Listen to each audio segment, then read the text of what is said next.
Delight IAS के इस उभरते मंच पर आप सभी का एक बार फिर से स्वागत है।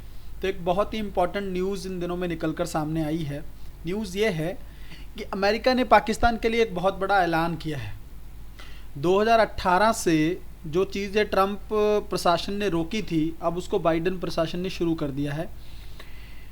लगभग 45 करोड़ की एक डील हुई है, जिसमें F-16 जो फ्लीट एयरक्राफ्ट हैं उसको जारी रखने का ये एक प्रोग्राम है, जिसमें पाकिस्तान की हेल्प करेगा अमेरिका। तो क्या है पूरा मुद्दा, गंभीरता से समझने का प्रयास करेंगे, कोशिश करेंगे, क्योंकि आप ये देखिए कि भारत के लिए एक झटका है ये। क्यों झटका है? क्योंकि आपको पता होगा कि पाकिस्तान जो भी एड अमेरिका देता है ना, अमेरिका देता है कि अफ़गानिस्तान में पाकिस्तान उसको कंटेन करने में हेल्प करेगा, या हक्कानी नेटवर्क हो, अलकायदा हो, उसको कंट्रोल करने में अमेरिका की मदद करेगा पाकिस्तान। उसका कारण ये रहता है, लेकिन अल्टीमेटली वो जो इस एड का इस्तेमाल है वो कहीं ना कहीं पे भारत के खिलाफ भी करता है। आपको पता ही है कि पाकिस्तान जो है वो राज्य प्रायोजित आतंकवाद को फैलाने वाला एक देश है। तो ऐसी स्थिति में भारत के लिए चिंता उत्पन्न होना लाजमी है। पूरी गंभीरता के साथ चीज़ों को समझेंगे अच्छे से, वो कोशिश करते हैं कि इस चीज़ को लेकर हम लोग ध्यान से एक हमारी आधारभूत समझ जो है वो विकसित हो पाए। देखिए, न्यूज़ ये है कि अमेरिका ने पाकिस्तान को ना लगभग 450 बिलियन डॉलर की एक डील हुई है। इस डील के तहत क्या करेगा अमेरिका कि F-16 जो एयरक्राफ्ट है जो अमेरिका ने दिया है पाकिस्तान को, तो उसको मैनेज करने के लिए अमेरिका उसकी सहायता करेगा, ये बोला है। अमेरिका ने भी ये बात बोली है कि हम जो ये मदद दे रहे हैं, इससे जो पाकिस्तान है ना वो इस F-16 प्रोग्राम को मेंटेन कर पाएगा, साथ में वो जो आतंकवादी गतिविधियां हैं उसको नियंत्रित कर पाएगा। कहने का मतलब ये है कि जो खुद आतंकवाद फैलाता है वो खुद आतंकवादी गतिविधियों को नियंत्रण करेगा, ये कहना है अमेरिका का पाकिस्तान को लेकर। आगे देखते हैं चीज़ें क्या हैं। देखिए, जो बाइडन ने जो पूर्व राष्ट्रपति डोनाल्ड ट्रंप के फैसले को बदल दिया है, ठीक है, ये हम लोगों ने बात की। लगभग 45 करोड़ डॉलर की वित्तीय मदद को मंजूरी दे दी है अमेरिका ने पाकिस्तान के लिए। क्यों दी जा रही है? क्योंकि वह वर्तमान और भविष्य में आतंकवाद के खतरों से निपट सके। ये किसका कहना है? अमेरिका का। अमेरिका का ये पक्ष मानता है कि अमेरिका इससे, जो पाकिस्तान है वो इस चीज़ से आतंकवाद को रोक पाएगा। पिछले 4 साल में इस्लामाबाद को दी जा रही है सबसे बड़ी सुरक्षा सहायता है। देखिए कितना इंपॉर्टेंट चीज़ है। एक तरफ आप चाहते हैं कि पाकिस्तान पर आप दबाव बनाएं, भारत के भी प्रयास होते हैं कि पाकिस्तान को अलग थलग किया जाए, बट अगर अमेरिका इस तरह की सहायता पाकिस्तान को कर देता है ना, तो भारत के वो प्रयास जो हैं वो कमज़ोर हो जाते हैं अपने आप में। विदेश विभाग के प्रवक्ता ने आगे कहा कि पाकिस्तान का F-16 प्रोग्राम अमेरिका और पाकिस्तान के द्विपक्षीय संबंधों के लिए काफ़ी ज़रूरी है। ये किसका? विदेश विभाग, अमेरिका का। ठीक है, उसने ये बात बोला है कि बायलैटरल रिलेशन के लिए ये जो हमारी डील है वो बहुत ज़्यादा इंपॉर्टेंट है, अमेरिका का ये मानना है। ये कब, इस समय ही ये बिक्री क्यों की है? मतलब आप मान के चलिए कि ये डील अभी ही क्यों हुई। आपको पता होगा कुछ समय पहले अलकायदा सरगना को मार गिराया था अमेरिका ने अफगानिस्तान में। तो बोला जा रहा है कि इसमें मदद की थी किसने? पाकिस्तान ने। शरेआम तौर पर पाकिस्तान इस बात को कबूलता नहीं है, क्योंकि तालिबान कहीं ना कहीं पे उसको दिक्कत खड़ी कर देगा। लेकिन नॉर्मली ये कहा जा रहा है, तालिबान ने तो ये बात मानी है कि पाकिस्तान की मदद के बिना अलकायदा सरगना नहीं मारा जा सकता था। इसलिए फिर इसको एक तोहफे के रूप में देखा जा सकता है कि पाकिस्तान ने मदद की अमेरिका की उसको मारने में, तो अमेरिका ने तोहफे के रूप में 45 करोड़ डॉलर की एक डील दे दी पाकिस्तान को। अच्छा, भारत के लिए चिंता इसलिए थोड़ी बन जाती है ना, ये F-16 फाइटर जेट वही है। जब आपको पता होगा कि पुलवामा में अटैक हुआ था ना, भारत पर आतंकवादी हमला हुआ था, तो हमारे एक वीक कमांडर थे, आपको पता होगा, अभिमन्यु। तो वो जो हैं इधर चले गए थे, तो उनको कहीं ना कहीं पर आप ये अभिनंदन, सॉरी मैं नाम गलत प्रोनाउंस कर गया, विंग कमांडर अभिनंदन जो है वो F-16 फाइटर जेट का पीछा करते हुए भारत के MiG-21 के साथ गए थे उधर। तो इसी F-16 ने जना, जो अमेरिका का जहाज है, फाइटर जेट है, इसने MiG-21 को मार गिराया था। आपको पता है कि अभिनंदन जी वहां पर फंस भी गए थे, फिर भारत के साथ बातचीत में उनको वापस लाया गया था। तो ये चीज़ें हुई थी। तो ये F-16 वही है। अमेरिका के रक्षा मंत्रालय, विदेश मंत्रालय ने दावा किया है कि इस प्रस्तावित बिक्री से ना दक्षिण एशिया में सैन्य संतुलन नहीं बिगड़ेगा। आप खुद सोचिए ना कि बैलेंस ऑफ पावर का जो कॉन्सेप्ट है ना, वो आप खुद ही बिगाड़ रहे हैं। होता क्या है कि अभी बैलेंस ऑफ पावर जो है वो कहीं ना कहीं पे बैलेंस्ड है। आप सोचिए पावर जो है बैलेंस्ड है, अमेरिका, इंडिया जो है और पाकिस्तान है, ये दोनों देश अपने आप को थोड़ा सा संतुलित रखते हैं।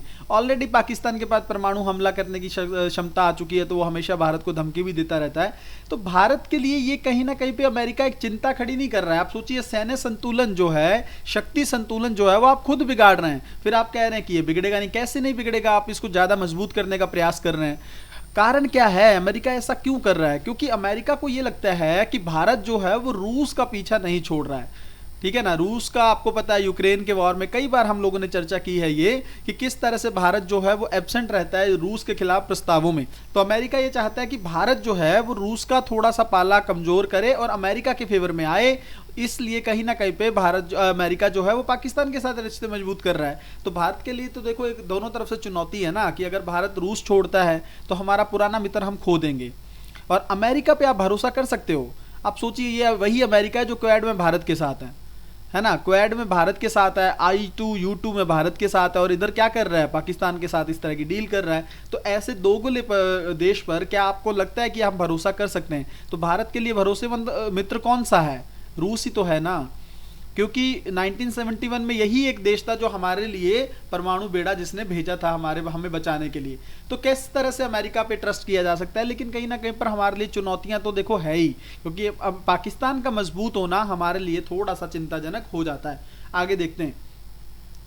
देखिए अब थोड़ा सा हम लोग देख लेते हैं कि F-16 जेट थोड़ी सी इसकी विशेषताएं क्या हैं, फिर हम लोग कंपेयर भी कर लेंगे राफेल के साथ। जल्दी से देखते हैं। देखिए दुनिया का सबसे सफल युद्ध सिद्ध चौथी पीढ़ी का मल्टी रोल फाइटर जेट है, ठीक है ना, फोर्थ पीढ़ी का है ये, फोर्थ जनरेशन का।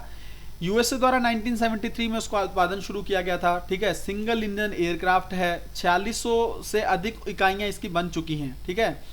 आज 25 देशों में इसका इस्तेमाल किया जा रहा है, अमेरिका ने सेल किया है। इसकी गति जो है इसकी 2400 किलोमीटर प्रति घंटा है, लगभग राफेल के आसपास ही है ये। और सेवा की अवधि 12,000 घंटे। ये कुछ विशेषताएं हैं जो किसकी हैं, ये F-16 की, ठीक है। थोड़ा इसको देख लेंगे। ये पाकिस्तान के पास है, अब अमेरिका ने पाकिस्तान को गिफ्ट के तौर पर दिया है। आगे देखते हैं। ये हमारा राफेल है, ठीक है, हमने फ्रांस से लिया है। इसके बारे में तो आप अच्छे से परिचित होंगे, पॉलिटिकल कंट्रोवर्सी भी हुई थी इसको लेकर। ये 2 इंजन वाला एक बहुपरत लड़ाकू विमान है, ठीक है ना, 2 इंजन है इसमें। और 4.5 पीढ़ी का, मतलब इस लड़ाकू विमान को फ्रांस की कंपनी डसाल्ट एविएशन ने बनाया है। फ्रांस से हम लोगों ने राफेल को आयात किया है। परमाणु विरोधी हमलों, जहाज विरोधी हमलों और गहन अभियानों के लिए भी इस्तेमाल किया जा सकता है। अधिकतम गति लगभग उतनी ही है, जो 2222 किलोमीटर है। तो ये लगभग राफेल की कुछ विशेषताएं। अब थोड़ा सा कंपैरिजन करते हैं कि भारत का राफेल मजबूत कैसे है, मतलब F-16 से अगर हम थोड़ी सी तुलना, क्योंकि तो बहुत ज़रूरी हो जाता है दोनों देशों के हथियारों को जानना। 3 ऐसी खासियत बताई जाती हैं जो राफेल के अंदर है वो उसमें नहीं है, मतलब F-16 से थोड़ा सा मजबूत है इस डायरेक्शन में। एक तो ये है कि जो रडार सिस्टम है ना इसका, ये ऐसा इतना मजबूत है कि उतना F-16 का नहीं है। जो F-16 का रडार सिस्टम है ना वो 84 किलोमीटर के दायरे में 20 टारगेट को डिटेक्ट कर सकता है, जबकि राफेल का रडार सिस्टम जो है 100 किलोमीटर के दायरे में एक बार में एक साथ 40 टारगेट डिटेक्ट कर सकता है। देखिए कितना फर्क है ना। तो ये यहाँ पर थोड़ा सा रेंज का इसका अच्छा है सिस्टम का। देखिए इसकी जो ज़्यादा रेंज है ना राफेल की, ये कॉम्बैट मिशन जो होता है, लड़ाई का जो समय होता है उसमें ज़्यादा महत्वपूर्ण बन जाती है, ठीक है, क्योंकि आप दुश्मन के विमान में डिटेक्ट हुए बिना ही उनको देख सकते हैं। तो ये तो देखिए पहली खासियत हो गई। दूसरा क्या है, मिसाइलें भी पाकिस्तान के F-16 से बेहतर हैं। इसमें जो राफेल में मिसाइलें लगेंगी वो ज़्यादा बेटर हैं। देखिए जैसे F-16 में लगने वाले राम जो मिसाइलें हैं उनकी अधिकतम रेंज जो है वो 100 किलोमीटर है, वहीं राफेल का मिसाइल सिस्टम इससे कहीं ज़्यादा एडवांस बताया जाता है। और लेकिन राफेल में खास बात यह है कि ये ज़्यादा रेंज वाले हथियारों को भी ले जा सकता है। इस तरह के लड़ाकू विमान में लंबी रेंज वाली मिसाइलें उसे दुश्मन से तो सुरक्षित रखती ही हैं, साथ ही मिशन को सफलता भी दिलाती हैं, ठीक है। तीसरा एक इंपॉर्टेंट यहाँ पर देख लीजिए कि ह्यूमन मशीन इंटरफेस, ऐसा फाइटर पायलट जेट जिसको लेकर फैसला जल्दी ले सकता है, ठीक है। इसका जो यहाँ पर आप देखिए कि ये जो ह्यूमन मशीन का इंटरफेस है ना, इसको ये भी काफ़ी बेहतर है राफेल के अंदर। तो इसको लेकर फाइटर जो पायलट जल्द फैसला ले सकता है। और आप सोचिए कि जब युद्ध का दौर होता है ना, तो माइक्रो सेकंड में लिए गए बड़े बड़े डिसीजन जो हैं वो आपका जीत और हार को तय करते हैं, ठीक है, किस देश की जीत होगी या नहीं होगी। तो इस मामले में भी जो राफेल है वो ज़्यादा मजबूत है F-16 से। तो ये तो हम लोगों ने थोड़ा सा कंपेरिजन देख लिया। अब थोड़ा सा हम ये देखते हैं कि एक्चुअली में चीज़ें चल क्या रही हैं। देखिए, तीनों देशों के एंगल को समझना बहुत ज़्यादा ज़रूरी हो जाता है। यहाँ से देखिए आप, यहाँ पर अमेरिका का क्या पक्ष है जो हम लोगों ने बात की ना। अमेरिका दो देशों को कंटेन करना चाहता है, एक चीन को और रूस को। दो बड़े देश हैं, बाकी देश भी हैं, लेकिन अभी इसको समझिए आप। चीन और रूस को कंटेन करने के लिए उसको ज़रूरत किसकी है? भारत की। क्योंकि चीन के लिए तो देखिए, दुश्मन का दुश्मन दोस्त, भारत के साथ रिश्ते अच्छे नहीं है चीन के, तो भारत, वो अमेरिका चाहता है भारत, क्योंकि दक्षिण एशिया में एक बहुत बड़ी पावर है, तो इसकी सहायता से चीन को कंटेन किया जा सकता है। अमेरिका का ये मानना है, और ये कहीं ना कहीं पे क्वाड जैसे ग्रुप में ये लोग दोनों देश मिलकर कर भी रहे हैं। ठीक है, चीन को इससे समस्या भी है। रूस को कमजोर करना चाहता है, इसलिए उसने क्या किया, रूस को यूक्रेन के युद्ध में धकेल दिया। ठीक है, यूक्रेन के साथ जो युद्ध चल रहा था उसमें धकेल दिया अमेरिका ने, ताकि रूस कमजोर हो सके।